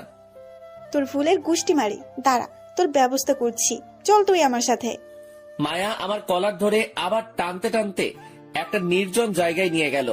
আমি ছাগলের মতন করে তার সাথে চুপচাপ চলে গেলাম। এবার তোকে কি করব বল, আমার চরম রাগ উঠেছে তোর উপরে। তুই কি জানিস না হ্যাঁ, যে কলেজের সব খবর মায়ের কানে চলে আসে? সত্যি আমি বুঝতে পারিনি যে আপনি ওর সাথে কথা বলাই রেগে যাবেন। প্লিজ এবারের মতন মাফ করে দিন। এত সহজে তো তোকে মাফ করব না, কিছু একটা শাস্তি তো তোকে পেতেই হবে। যা ওই জায়গায় গিয়ে কান ধরে এক পা উঠিয়ে দাঁড়িয়ে থাক। প্লিজ মাফ করে দিন না এবারের মতন। কবিস, কথা না বাড়িয়ে চুপচাপ যেটা বলেছি গিয়ে সেটা কর, না হয় থাপ্পড়ে গালের দাঁত সব কয়টা ফেলে দেব। কি আর করা, মেয়েটার রাগ দেখে কলিজা যেন শুকিয়ে গেছে আমার। চুপচাপ বাধ্য ছেলের মতন গিয়ে মায়ার কথা মতন কাজে লেগে পড়লাম। কান ধরে এক পা উঠিয়ে দাঁড়িয়ে রইলাম। সে রাগে ফসফস করছে, এদিকে আমি পুরো লজ্জায় শেষ, কারণ এমন জায়গায় সে আমায় দাঁড় করিয়েছে যেখান দিয়ে কলেজের সমস্ত ছেলে মেয়ে যাতায়াত করে। কিন্তু লজ্জা পেলেও কিছু করার নাই। প্রায় আধ ঘন্টা খানিক সে আমায় দাঁড় করিয়ে রাখলো। আমার পা ঝিমঝিম করছে, আর দাঁড়িয়ে থাকার শক্তি নেই আমার। তবে যেভাবেই হোক না কেন, সে যতক্ষণ না আমার সাজা মওকুফ করবে ততক্ষণ আমার দাঁড়িয়ে থাকতেই হবে। মায়া এখনো সেই জায়গায় বসে আছে। একটু পর তার কিছু ফ্রেন্ড তার কাছে আসে। কি রে মায়া, কি শুরু করেছিস তুই? হ্যাঁ, ওই ছোট লোক ছেলেটা অন্য মেয়ের সাথে কথা বলছে দেখে তোর কেন এত গায়ে জ্বালা করছে বলতো? তাহিয়া, মুখে লাগাম দিবি নাকি থাপ্পড় লাগিয়ে দেব তোকে? তুই কাকে নিয়ে কি বলছিস? হ্যাঁ মায়া, তুই ওই ছ্যাঁচড়া ছেলের জন্য আমায় মারতে চাইছিস? তাহিয়া, সত্যি তুই কিন্তু এবার আমার হাতে থাপ্পড় খাবি। এটা তোর সেকেন্ড ওয়ার্নিং। এরপর থেকে আকাশকে নিয়ে আর একটা বাজেও কথাও বলবি না। কান খুলে শুনে রাখ একটা কথা, সে যেমনই হোক না কেন, কিন্তু সে আমার পাগল, আর আমার পাগলকে নিয়ে কেউ কিছু বললে তাকে আমি ছাড়বো না। আচ্ছা সরি, আর বলবো না, কিন্তু দেখ ছেলেটা মাটিতে পড়ে আছে। এদিকে আমি দাঁড়িয়ে থাকতে থাকতে ব্যালেন্স হারিয়ে মাটিতে পড়ে গেলাম। আর কত সময় একটা মানুষ এক পায়ে ভর করে মাটিতে দাঁড়িয়ে থাকতে পারে? ঠিক তখনই মায়া দৌড়ে আসে। এই পাগল, কি হয়েছে তোর? দেখি কিভাবে পড়লি তুই? সরি, আমার পা খুব ব্যথা করছিল আর সামনে রাখতে পারছিলাম না নিজেকে, তাই ব্যালেন্স হারিয়ে মাটিতে পড়ে গেছি। দেখি উঠে দাঁড়া, আমি তোকে সাহায্য করছি।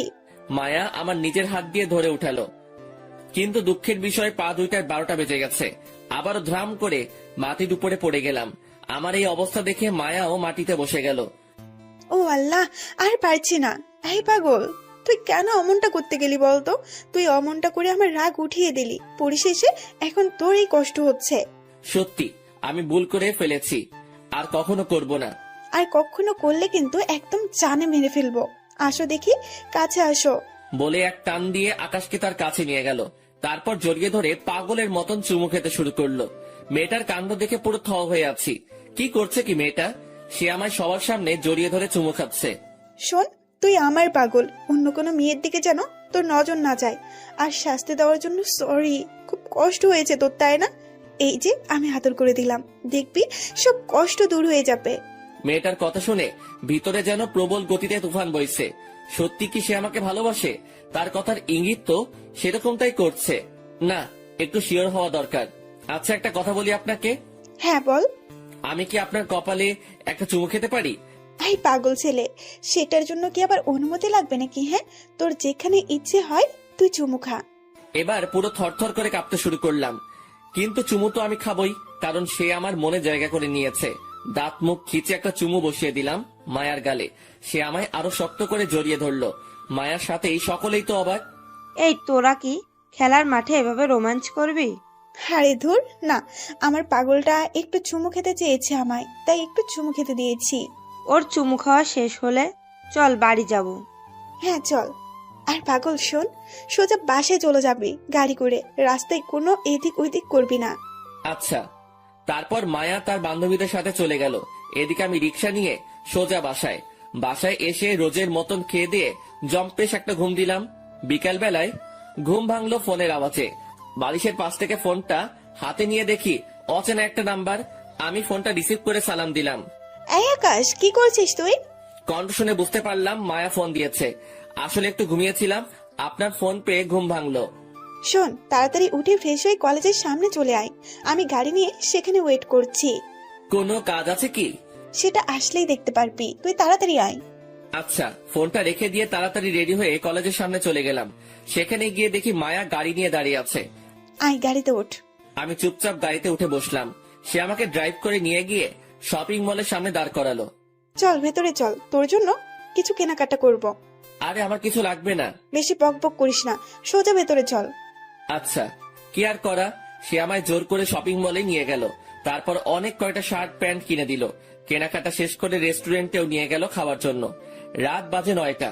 খাওয়া দাওয়া শেষ করে বাড়ি ফিরবো, তখনই হঠাৎ মাঝপথে ছিনতাইকারী আমাদের গাড়ি আটকায়।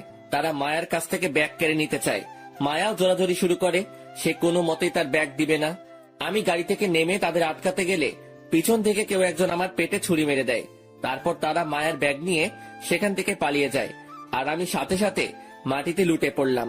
এরপর আর কিছু মনে নেই। 3 দিন পর আমার জ্ঞান ফিরে। জ্ঞান ফেরার পর নিজেকে আবিষ্কার করলাম হসপিটালের বেডের মধ্যে। পাশ থেকে মায়া বসে ফুপিয়ে ফুপিয়ে কান্না করছে। সে আমার জ্ঞান ফিরেছে দেখতে পেয়ে, আয়, তুই ঠিক আছিস তো? হ্যাঁ ঠিক আছি, কিন্তু আপনি এভাবে কান্না করছেন কেন? কান্না করবো না তো কি করব? হ্যাঁ, আজ 3 দিন পর তোর জ্ঞান ফিরেছে। মায়ার কথা শুনে থতমত খেয়ে গেলাম। কি বলছে? আমার 3 দিন পর জ্ঞান ফিরেছে? ইন্না লিল্লাহ, তার মানে আজ 3 দিন ধরে মেয়েটা আমার সাথে হসপিটালে। ও আল্লাহ, রক্ষা করো তুমি। আমার মাথা পুরো জ্যাম খেয়ে গেছে মেয়েটার কথা শুনে। প্লিজ আপনি শান্ত হন, আমি ঠিক আছি, আমার কিছুই হয়নি। তোর কত বড় চোট লেগেছে, তাও বলছিস তোর কিছু হয়নি? বান্দর ছেলে কোথাকার। আমার সত্যি কিছু হয়নি, একদম ঠিক আছি আমি। তাও মেয়েটা কান্না করে যাচ্ছে। অনেক কষ্টে বুঝিয়ে শুনিয়ে কান্না থামালাম। এইভাবে আরো 2 দিন কেটে গেল হসপিটালে। মেয়েটার সেবা যত্ন দেখে মনের ভিতরে একদম পাকাপোক্ত জায়গা করে নিয়েছে সে আমার দেখাশোনায় কোনো রকমে কমতি রাখিনি। সেদিন রাতে তার কিছু ফ্রেন্ড আমায় দেখতে আসে হসপিটালে। তারা দেখে অনেকটা আফসোস করে। মায়া থাক তুই, আমরা চলে যাচ্ছি, পরে আবার সময় করে আসবো নে। আচ্ছা চল, তোদের এগিয়ে দিয়ে আসি। আকাশ, তুমি শুয়ে থাকো, আমি তাদেরকে এগিয়ে দিয়ে আসি। আচ্ছা। মায়া তাদের এগিয়ে দিতে গেছে, আর আমি বেডের মধ্যে শুয়ে আছি। এভাবে ঘন্টাখানিক হয়ে গেছে, কিন্তু মায়া এখনো আসছে না। কিরে, মেয়েটা এখনো আসছে না কেন? এত সময় হয়ে গেল, তার তো এসে যাওয়ার কথা। সেই রাতে মায়া আর ফিরে আসলো না। মনের ভিতরে ভয় কাজ করতে শুরু করলো মায়ার জন্য। আল্লাহ জানে মেয়েটা না বলে কোথায় চলে গিয়েছে। তাও অপেক্ষা করতে লাগলাম। এইভাবে আরো 2 দিন হয়ে গেল হসপিটালে, কিন্তু মায়া সেই যে গেছে আর ফিরে আসেনি। না, এবার যেন টেনশনের মাত্রা আরো বেড়ে গেল। হসপিটাল থেকে রিলিজ নিয়ে এই অসুস্থ শরীরেই মায়াকে খুঁজতে বের হয়ে গেলাম, কিন্তু কোথাও পেলাম না তাকে। চারদিকে খোঁজ লাগিয়েছে মায়ার, কিন্তু কেউ কোনো তথ্য দিতে পারলো না। তবে একজন বলল তাকে নাকি ডান্স বারে দেখে এসেছে একটু আগে। তাড়াতাড়ি ডান্স বারের ঠিকানা নিয়ে সেখানে চলে গেলাম, কিন্তু সেখানে গিয়েও পেলাম না। নিরাশ হয়ে বাসার দিকে ফিরে আসতে ধরলাম, কিন্তু হঠাৎ এই মাঝপথে মায়ার গাড়ি দেখতে পেলাম। মায়া আর তার কিছু ফ্রেন্ড পথের সাইডে গাড়ি দাঁড় করিয়ে আড্ডা মারছে। তাড়াতাড়ি মায়ার কাছে চলে গেলাম। গিয়ে দেখি মায়া হেসে হেসে আড্ডা মারছে। এই মায়া, আপনি আমায় হসপিটালে ফেলে রেখে কোথায় হারিয়ে গেলেন? আয়, তুই এখানে কি করিস? হ্যাঁ, আপনার খোঁজ করতে এসেছি। আপনি কি কাজটা ঠিক করলেন? আপনি আমায় হসপিটালে এভাবে ফেলে রেখে চলে আসলেন। ভালোবাসার মানুষকে কি এইভাবে কেউ ফেলে রেখে চলে আসে? আয় বিয়াদব, তোর মাথাটা কি খারাপ হয়ে গেছে নাকি? হ্যাঁ, যে তোকে নিয়ে সারাদিন আমি পড়ে থাকতে হবে? মায়া পড়ে থাকতে হবে না ঠিক, কিন্তু এভাবে ফেলে রাখলেও চলবে না, কারণ ভালোবাসার মানুষটাকে সব সময় আগলে রাখতে হয়। আয় ছোট লোক, কোন ছাতার ভালোবাসার কথা বলছিস? হ্যাঁ, আর তোকে কে ভালোবাসে? এভাবে বলছেন কেন? আপনি না আমায় ভালোবাসেন? ফালতু আলাপ একদম কমিয়ে কর। তোকে কোনো ভালো টালো বাসি না আমি। যে ছেলে নিজের রক্ষা নিজেই করতে পারে না, সে আবার আমার রক্ষা কিভাবে করবে? আমার বান্ধবীরা অনেক আগেই বলেছিল যে তুই আমাকে সামলে রাখার মুরাদ নেই, কিন্তু তারপরও আমি তাদের কথা না শুনে তোকে ভালোবেসেছি। বাট পরিশেষে সবকিছু মিলিয়ে দেখলাম তুই আমার যোগ্যই না। সো যা এখান থেকে, আর আমাকে আমার মতো আড্ডা দিতে দে। আপনি এসব কি বলছেন? ধুর, তুই আসলে একটা প্যারা। আমি কি বলেছি সেটা তুই ভালো করেই শুনতে পেরেছিস, তাও কেন ফালতু মার্কা প্রশ্নগুলো করছিস জানোয়ার? আই, তোরা চল তো, এখানে থাকলে ছোট লোকটা মাথা খারাপ করে দিবে। তারপর মায়া আর তার ফ্রেন্ডরা গাড়ি টান দিয়ে চলে যায়। আমি মায়ার কথা শুনে ধ্রাম করে মাটিতে বসে গেলাম।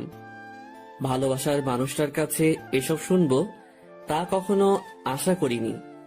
পুরো দুনিয়াদারি যেন বেসাত হয়ে গিয়েছে আমার। মাটির উপরে বসে চোখের পানি ছেড়ে অঝরে কান্না করতে শুরু করলাম। চোখ দুটো যেন আজ নহরে পরিণত হয়ে গেছে।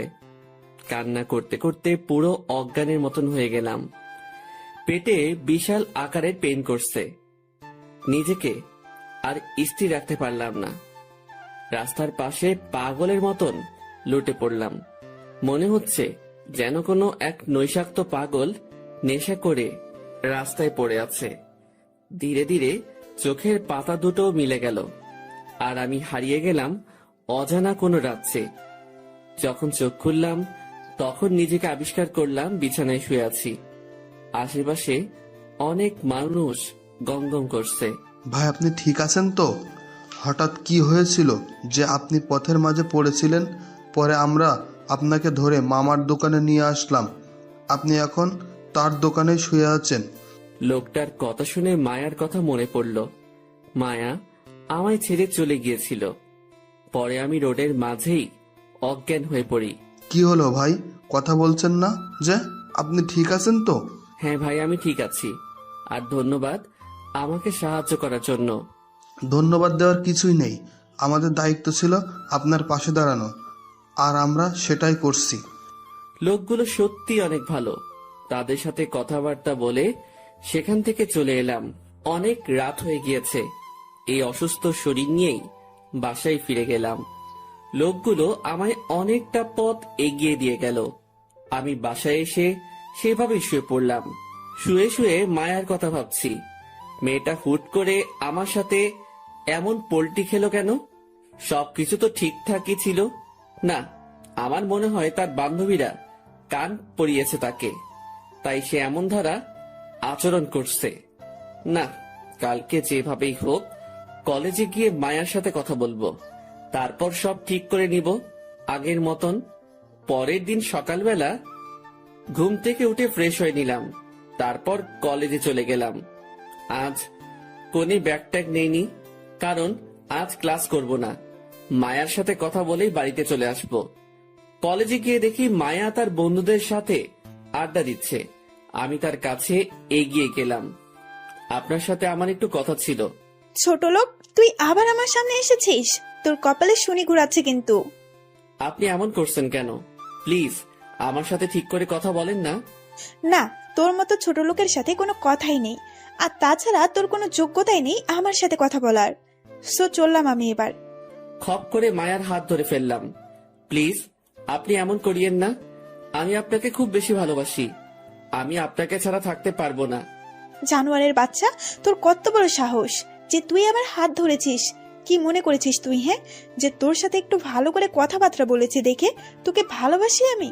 যদি এমনটা ভাবিস তাহলে ভুল করবি তুই, কারণ তোর যোগ্যতাই নেই আমার সাথে কথা বলার। সেখানে তোর রিলেশন করা অনেক পরের কথা। জানোয়ার, নিজের চেহারা একবার আয়নায় দেখেছিস তুই ভালো করে? দেখতে লাগে পুরো ছোট লোকের মতো।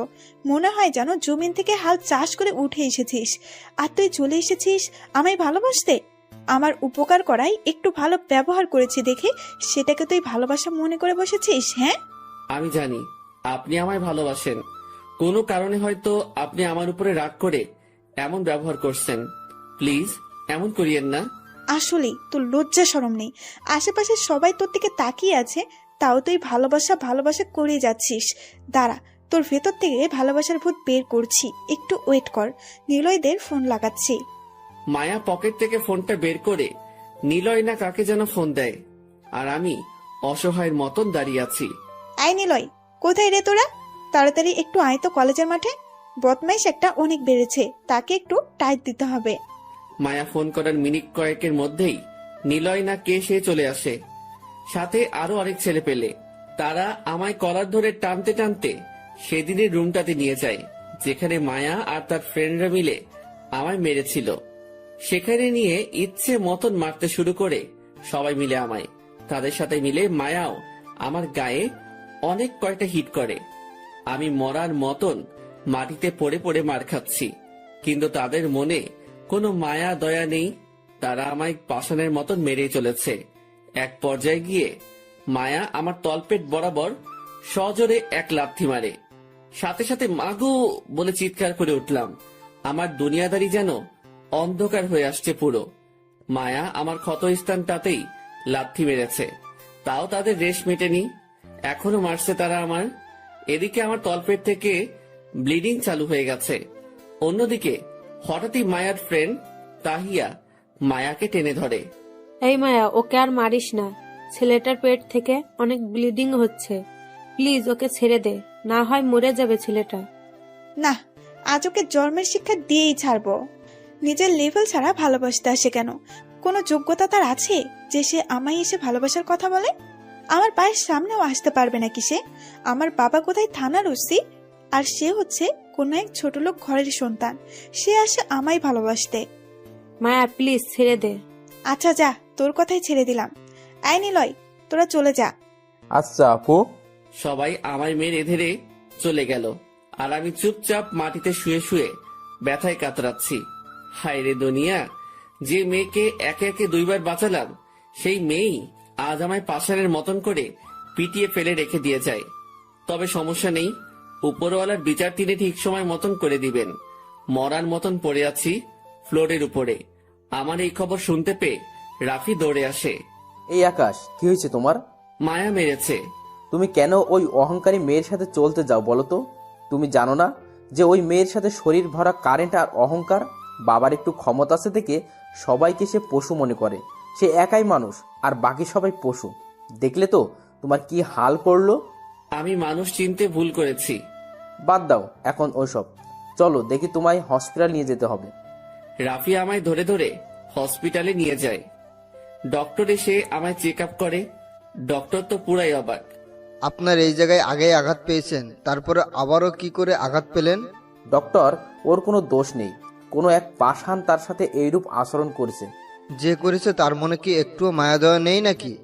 কি বেরহেমভাবে মেরেছে ওনাকে, পুরো সেলাই সহ ছুটিয়ে ফেলেছে ওনার। ডক্টর প্লিজ আপনি একটু ওকে দেখুন। হ্যাঁ আমরা দেখছি। আর শোনেন, আপনি ওনাকে অ্যাডমিট করিয়ে দিন, কারণ ওনার একটা প্রপার ট্রিটমেন্ট দরকার। আচ্ছা ডক্টর। রাফি আমাকে হসপিটালে অ্যাডমিট করিয়ে দিল। ট্রিটমেন্ট চলছে আমার। আজ 2 দিন হলো আমি হসপিটালে অ্যাডমিট। নাদিয়াও আমার এই খবর পেয়ে দেখার জন্য ছুটে এলো হসপিটালে। কি রে আকাশ, ওই মেয়ে তোর সাথে এমনটা করলো, কিন্তু তুই যে কিছু বললি না? তুই চাইলে তো সব কয়টাকে মেরে মাটিতে দাফন করে দিতে পারতি। নাদিয়া, আমি এসেছি মানুষ হতে। মারামারি করতে আসলে ঠিকই সব কয়টাকে জমের দুয়ারে পৌঁছে দিতাম, কিন্তু আমি সেসব করার জন্য আসিনি। এসেছি মানুষ হব, তাই পুরনো দিন আর সমস্ত কিছু এক সাইডে ফেলে রেখেছি। তা না হয় ঠিক আছে, কিন্তু মেয়েটাকে তো কিছু একটা করা উচিত ছিল তোর। আমার কিছুই করা উচিত ছিল না, কারণ উপরওয়ালা বলতে কেউ আছেন, তিনি সময়ে সঠিক বিচার করে দিবেন। তুই আসলে অনেক পাল্টে গেছিস আকাশ। থাক, বাদ দে এখন ওসব কথা। আচ্ছা। তারপর নাদিয়ার সাথে অনেকটা সময় কথা বললাম। সে আজ সারাটা দিন ধরতে গেলে হসপিটালেই ছিল। রাফিও আমার সাথে অনেকটা সময় কাটায়, কিন্তু নাদিয়া যখন ছিল তখন সে ছিল না। এইভাবে সপ্তাহখানিক কেটে গেল। রাফি আমার দেখাশোনায় কোনো কমতি রাখেনি। এদিকে নাদিয়াও আমার দেখাশোনার জন্য হসপিটালে চলে আসতো। আমি নাদিয়ার সাথে রাফির পরিচয় করিয়ে দিলাম। 3 জনের মাঝে বেশ একটা বন্ধুত্ব হয়ে গেল। আমি রাফিকে আমার সম্পর্কে কিছু বলতে না করেছি নাদিয়াকে, সেও আমার বিষয় লুকিয়ে চায়। আলহামদুলিল্লাহ, কিছুদিনের মাথায় সেরে উঠি আমি। 2 সপ্তাহের মাথায় ডক্টর আমাকে হসপিটাল থেকে রিলিজ করে দেয়। পরের দিন থেকে আবার কলেজ শুরু করি। সুস্থ হয়ে প্রথম দিন কলেজে গিয়ে ক্লাস শেষ করি, কিন্তু মায়াকে আজ ক্লাসে দেখিনি। থাক, না আসলে না আসুক, মন থেকে সমস্ত কিছু মুছে ফেলেছি তাকে নিয়ে। ক্লাস শেষ করে আমি, রাফি আর নাদিয়া একত্রে হয়ে আড্ডা দিচ্ছিলাম। হঠাৎই পিছন থেকে মায়া এসে ডাক দেয়। কিরে ছোট লোক, আমি তো ভেবেছি তুই মার খেয়ে কলেজ ছেড়ে পালিয়েছিস, কিন্তু এখন দেখি তুই সুস্থ হয়ে ফিরেও এসেছিস। শুধু তাই নয়, বন্ধুও জুটিয়ে ফেলেছিস 2 জন।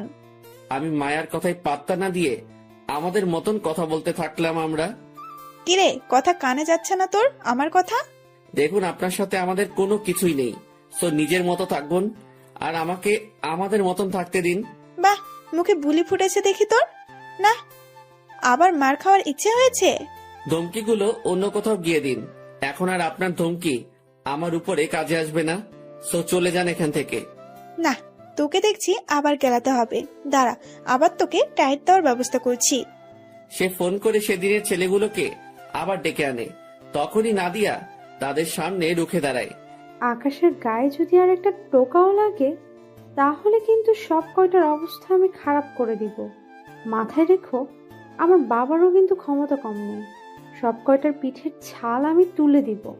নাদিয়ার কথা শুনে ছেলেগুলো ভয়ে চলে যায়, কিন্তু মায়া রেগে যায় নাদিয়ার উপরে। বেয়াদব মেয়ে, তুই আমায় আটকাতে আসছিস? শোনো মেয়ে, তোমার জাদু সবার উপরে খাটবে না। সো আমাকে এসব দেখাতে এসো না। এবার তো খালি হাত ধরলাম, পরের বার সেটা ভেঙে ফেলবো সোজা। তুই আমার মুখের উপরে কথা বলিস? দাঁড়া, বাবাকে বলে তোদের ব্যবস্থা করছি। মায়া রেগে মেগে সেখান থেকে চলে যায়। এদিকে নাদিয়ার কাণ্ড দেখে আমি তো হাসতে হাসতে পুরো শেষ। বাপরে বাপ, নাদিয়া তুইও দেখি অনেক ডেঞ্জারাস। তা একটু একটু হতে হয়, না হয় চলে না। অনেকটা সময় আড্ডা দিলাম এভাবে তিনজন মিলে। তারপর সেখান থেকে উঠে চলে এলাম বাসায় যাওয়ার জন্য। বাসায় পথ ধরে হাঁটছি, হঠাৎই পুলিশের গাড়ি একটা সামনে দাঁড় করালো আমার। তারপর জোর করে ধরে থানায় নিয়ে গেল তারা আমাকে। না, এসব অত্যাচার আর সহ্য হয় না। আমি জায়গা বরাবর একটা মেসেজ করে দিয়েছি। তারা আমায় ধরে নিয়ে এসে লকআপে ঢুকিয়ে দিল। তারপর অফিসার একজন এসে আমায় বলছে, কি রে, ওসি স্যারের মেয়ের সাথে নাকি বেয়াদবি করেছিস তুই? তিনার মেয়ে আমাকে ফোন করেছে। সাহস অনেক বেড়েছে তোর। তোকে আজকে জন্মের মতো শিক্ষা দিয়ে ছাড়বো। এরপর আর কখনো স্যারের মেয়ের সাথে বেয়াদবি করার কথাও মাথায় আনবি না। অফিসারের কথা শুনে চরম হাসি আসছে। সে জানে না একটু পর কি ঘটতে চলেছে। স্যার, আপনি আমার কিছুই করতে পারবেন না, সেই শক্তি আপনার নেই। কি, তুই আমার সাথেও বেয়াদবি করছিস? না, তোর তো কিছু একটা করতেই হবে। বলে টেবিলের উপর থেকে রোলারটা নিয়ে আসে। তারপর সেটা দিয়ে আকাশকে মারতে ধরে। যখনই অফিসার রোলার দিয়ে আকাশকে মারতে যাবে তখনই পুরো থানা সহ কেঁপে ওঠে। থানার সকলেই ভয় পেয়ে যায়। পুলিশ কয়েকজন তাড়াতাড়ি থানা থেকে দৌড়ে বের হয় কি হয়েছে সেটা দেখার জন্য। তারা থানা থেকে বের হতেই দেখে কয়েক শতাধিক ছেলে পেলে থানার সামনে লাঠি ছোটা নিয়ে দাঁড়িয়ে আছে। এই অবস্থা দেখে থানার পুলিশগুলো হতভম্ব হয়ে যায়। থরথর করে কাঁপতে শুরু করে সবাই। কারোর ভিতরে যেন আর প্রাণ নেই, মূর্তির মতন দাঁড়িয়ে আছে সবাই। তখনই ছেলেপেলেগুলো চেঁচিয়ে ওঠে, এই তোরা আকাশ ভাইরে কোন সাহসে এনে লকারে ঢুকিয়েছিস? ভাই, আমরা কিছুই জানি না। বড় স্যার ছেলেটাকে ধরে আনতে বলেছে। ওকে, দাঁড়া, তোর বড় স্যারকে কানের পট্টি গরম করছি। ছেলেপেলে সবাই হুড় হুড় করে থানার ভিতরে ঢুকে যায়। যে অফিসার আকাশকে ধরে এনেছে সে তো পুরো ভয়ে শেষ, কারণ এত ছেলেপেলে একসাথে এসেছে যে তারা থুতু ফেললেও থানাবাসী ভেসে যাবে। এই বেটা, কি সমস্যা তোর? তুই আকাশ ভাইকে কেন ধরে এনেছিস? বলেই কলার ধরে ফেলে। ভাই, সে বড় স্যারের মেয়ের সাথে নাকি অসভ্যতাম করেছে, তাই স্যারের মেয়ে আমাকে রিপোর্ট করায়, আমি তাকে ধরে আনি। আর তাছাড়াও ওসি স্যার ফোন করে ওকে ধরে আনতে বলে। অফিসারের কথা শুনে ছেলেপেলে এবার পুরো ক্ষিপ্ত হয়ে যায়। এই বেটা, কাকে তুই টাঙারি করে সম্বর্ধন করছিস? বলেই ঠাস ঠাস করে কয়েকটা থাপ্পড় বসিয়ে দেয়। তুই জানিস জানোয়ারের বাচ্চা সে কে? আর ভাই কোনোদিন অমন বাজে কাজ করবেও না। তারপরেও ভাইকে তোরা ধরে কেন আনলি বল? উড়াধুরা মাইর শুরু করে অফিসারকে। ভাই প্লিজ, আমার ভুল হয়ে গেছে। আমি উনাকে এখনই ছেড়ে দিচ্ছি। প্লিজ আপনারা আমাকে আর মারিয়েন না। যা, তাড়াতাড়ি ভাইকে লকার থেকে বের কর, না হয় এখানে জ্যান্ত পুঁতে দিব তোরে। থানার বাকি সকলেই থ হয়ে তাকিয়ে আছে ছেলেপেলের দিকে। কেউ ভয়ে কোনো কথা বলছে না। জানে এখন যদি একটা টু শব্দ করে কেউ তাহলে প্রাণ হারাতে হবে। কারণ ছেলেপেলে সবাই মারামারির উদ্দেশ্য নিয়ে এসেছে, সবার হাতে লাঠি সোটা। অন্যদিকে অফিসার দৌড়ে গিয়ে আকাশকে লকআপ থেকে ছেড়ে দেয়। ভাই, আমার ভুল হয়ে গেছে। আমি সত্যি আপনার সম্পর্কে না জেনে আপনাকে লকআপে ভরেছি। প্লিজ আমাকে মাফ করে দেন। শোন, একটা কথা বলি, আমি যদি তোদের মতন ক্ষমতা দেখাতে শুরু করি তাহলে তোরা রোজ এসে আমার পা চাটবি, কিন্তু আমার ওসব করার কোনো ইচ্ছেই নেই। আর আমার কোনো দোষে যদি তোরা আমায় ধরে এনে শাস্তি দিতি তাহলে একটা ছেলেও থানায় আসতো না। আমি চুপচাপ থানার ভিতরে মায়ের খেয়ে পড়ে থাকতাম। কিন্তু তোরা আমাকে বিনা দোষে ধরে এনে লকআপে আটকেছিস। তাই একটু করা হতে হলো আমাকে। ভাই আমার ভুল হয়ে গেছে, প্লিজ ভাই আমাকে মাফ করে দেন। আপনি হয়তো অনেক বড় মাপের লোক, না হয়তো এত ছেলেপেলে কখনোই আসতো না আপনাকে ছুটানোর জন্য। আমি সত্যি আপনার সম্পর্কে না জেনে এমনটা করেছি, তার জন্য পুরো জোর ক্ষমা চাচ্ছি। হয়েছে, থাক। এই তোরা সবাই চল, এখানে আর কোনো ধরনের হাঙ্গামা করিস না। আচ্ছা ভাই। আকাশের কথা মতন সবাই বের হয়ে গেল, সাথে আকাশও বের হয়ে গেল। আর কোনো হাঙ্গামাই করলো না তারা। আকাশের এক কথায় সবাই যেন শান্ত হয়ে গেছে। আকাশের কথা শুনে সবাই সবার মতন চলে যায়। অন্যদিকে তার কিছুক্ষণ পরেই মায়ার বাবা থানায় প্রবেশ করে। মাহবুব সাহেব, আমার মেয়ের সাথে যেই বেটা বিয়াদবি করছিল সে কোথায়? স্যার ছেড়ে দিয়েছি ওনাকে আমরা। কি? কোন সাহসে ওই ছেলেকে আপনি ছেড়েছেন? স্যার ওই ছেলেকে ছুটিয়ে নিয়ে যাওয়ার জন্য অনেক ছেলেপেলে থানায় এসেছিল, পরে আমরা তাকে ছেড়ে দেই। মাহবুব সাহেব, আপনার মাথায় কি কোনো সমস্যা আছে কোনো? আপনি ওই ছেলেকে ছাড়লেন কেন? ছেলেপিলে আসলেই কি আসামিকে ছেড়ে দিবেন আপনি? স্যার প্লিজ আপনি বোঝার চেষ্টা করুন, তখনকার পরিস্থিতিতে আমরা ছিলাম না। আজ আমরা প্রাণে বেঁচে গিয়েছি। ছেলেটাকে না ছাড়লে সত্যি আমরা মারা পড়তাম। মাহবুব সাহেব, আপনার মতো ফালতু লোক এই জীবনে প্রথম দেখলাম। আমার মেয়ের সাথে যে ছেলে বেয়াদবি করে তাকে আপনি ছেড়ে দেন? কত বড় খাটাস প্রকৃতির লোক আপনি! নাকি টাকা খেয়ে ছেড়ে দিয়েছেন? না স্যার, অমন কিছু নয়। তাহলে ছাড়ার তো কোনো কারণই দেখছি না। আর মায়ের কথা মতন তো সেই ছেলে একটা ভিখারি, তার এত ক্ষমতা নেই যে তাকে ছোটানোর জন্য ছেলেপিলে থানায় দল বেঁধে আসবে। না, এর পিছনে কোনো কারণ আছে। আমি শিওর আপনি টাকা খেয়ে ওকে ছেড়েছেন। স্যার বিশ্বাস করুন, আমি ওইসব কিছুই করিনি। এই রাখেন আপনার বিশ্বাসের কথা। আপনার বিশ্বাসের খাতায় আমি থুতু মারি। আজকে কৃতকর্মের জন্য আপনাকে আমি এমন জায়গায় পোস্টিং করব যে আপনি ভেবেও পাবেন না। আজ এই আপনার বিষয়ের উপর কথা বলবো আমি। আর ওই ছেলেকে তো আমি দেখেই ছাড়বো। ওকে টেনে হেসড়ে যদি লকাবে এনে না ঢুকিয়েছি তাহলে আমিও বাপের বেটা না। মায়ার বাবার কথা শুনে মাহবুব সাহেব চুপ করে আছেন। এদিকে আকাশ বাড়ি পৌঁছে যায়। ঝামেলা শেষ করে বাড়িতে এসে শুয়ে পড়েছি। আজ খাওয়া দাওয়া করার কোনো ইচ্ছেই নেই, কারণ বেঈমান কথা খুব করে মনে পড়েছে। কি করে পারে সে আমার সাথে এমনটা করতে? একে একে দুইবার তার প্রাণ বাঁচিয়েছে, কিন্তু পরিশেষে সেই আমার প্রাণ নিতে উঠে পড়ে লেগেছে। আর তাছাড়াও আমাকে তো তার সহ্য হয় না ছোট লোক দেখে, আর আমিও তো তার সামনে যাই না। কিন্তু তারপরেও মেয়েটা আমার উপরে কিসের রেশ উঠাতে চায়? কি এমন করেছে আমি তার সাথে? মাথায় যেন কিছুই কাজ করে না। না, আর ভাবতে পারছি না আমি। এসব ভাবা বাদ দিয়ে ঘুমিয়ে পড়লাম। বিকাল বেলায় ঘুম থেকে উঠতেই নাদিয়ার ফোন। আকাশ, কোথায় রে তুই? বাসায়। কেন? তুই একটু আমার বাসায় আয় তো। আব্বু তোর সাথে দেখা করতে চেয়েছে। আমি আব্বুকে জানিয়েছি যে তুই আমার কলেজে পড়িস, সো তিনি তোর সাথে দেখা করতে চেয়েছে। আচ্ছা ঠিক আছে, কিন্তু আমি তো তোর বাসা চিনি না। সমস্যা নেই, আমি ঠিকানা ইনবক্স করছি, তুই চলে আয়। আচ্ছা। তারপর ফ্রেশ হয়ে নাদিয়ার দেওয়া ঠিকানা মতন ওর বাড়িতে চলে গেলাম। গিয়ে ওর আব্বুর সাথে দেখা করলাম। উনি আমাকে অনেক আগে থেকেই চিনেন। শুধু আমাকেই নয়, আমার পুরো পরিবারকেই চিনেন। বাবা কেমন আছো? জি আঙ্কেল, ভালো। আপনি? এই তো বাবা, আল্লাহ রেখেছে। আচ্ছা, আমি শুনলাম তুমি নাকি নাদিয়ার কলেজেই পড়ো। জি আঙ্কেল। যাক, তাহলে ভালো হয়েছে। শোনো, তোমায় ডেকেছি বিশেষ একটা কারণে। বাবা, আমি একটা অনেক বড় টেন্ডার নিয়েছি, কিন্তু সেখানে গিয়ে কিছু ছেলে অনেক হট্টগোল করেছে তাদেরকে ট্যাক্স দেওয়ার জন্য। ছোটখাটো অ্যামাউন্ট হলে আমি দিয়ে দিতাম, কিন্তু তারা যে বড় অ্যামাউন্ট দাবি করেছে তাদের চাহিদা পূরণ করতে গেলে আমার আর কিছুই থাকবে না। তাই তোমার সাহায্য প্রয়োজন আমার। বাবা, তুমি কি একটু বিষয়টাকে দেখবে? আঙ্কেল, দেখা তো যায়, তবে আমি তো ওসব পথ ছেড়ে দিয়েছি বহু আগেই।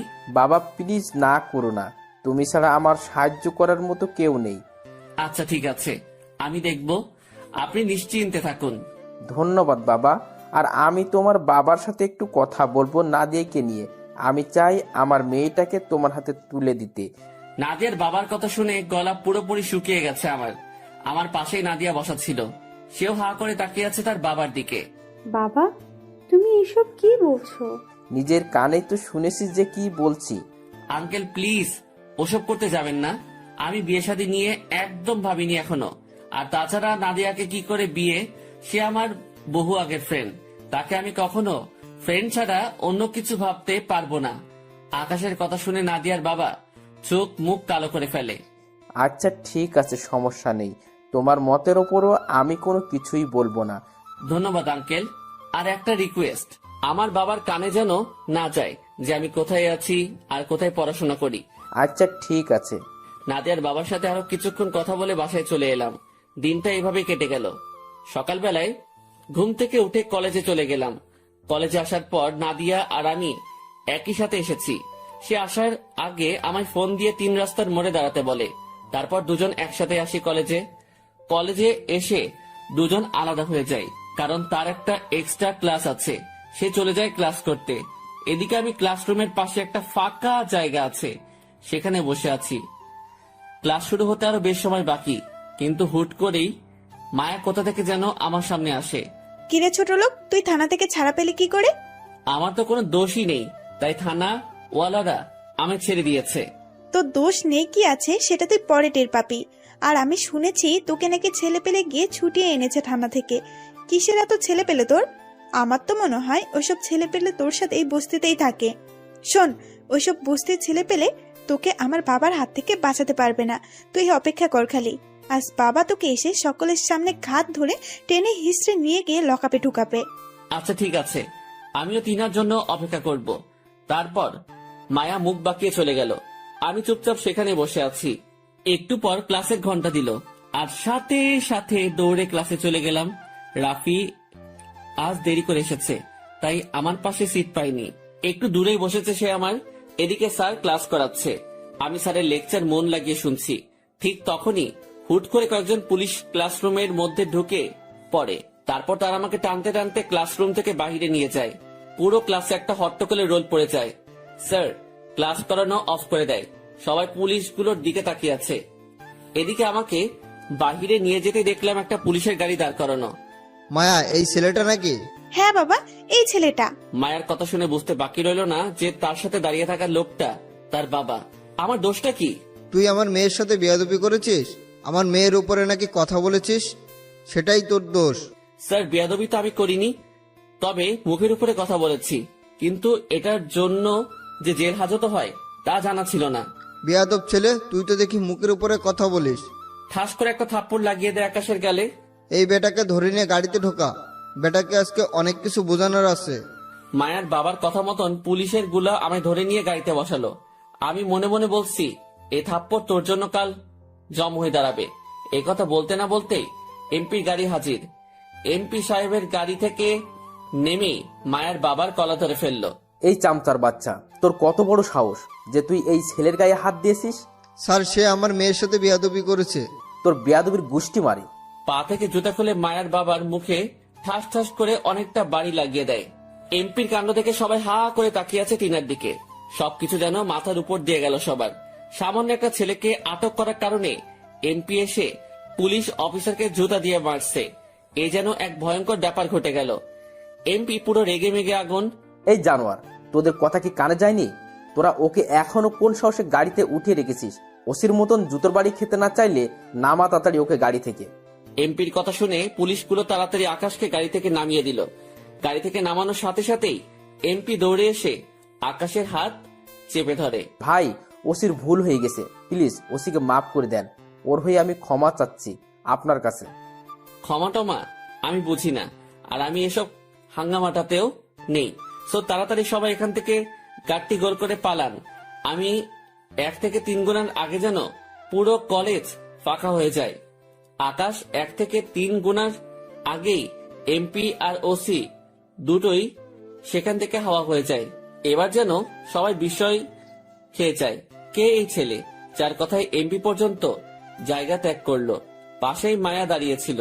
সে চোখ বড় বড় করে আকাশের দিকে তাকিয়ে আছে। মনে হয় যেন তার চোখের সামনে আজরাইল দাঁড়িয়ে আছে।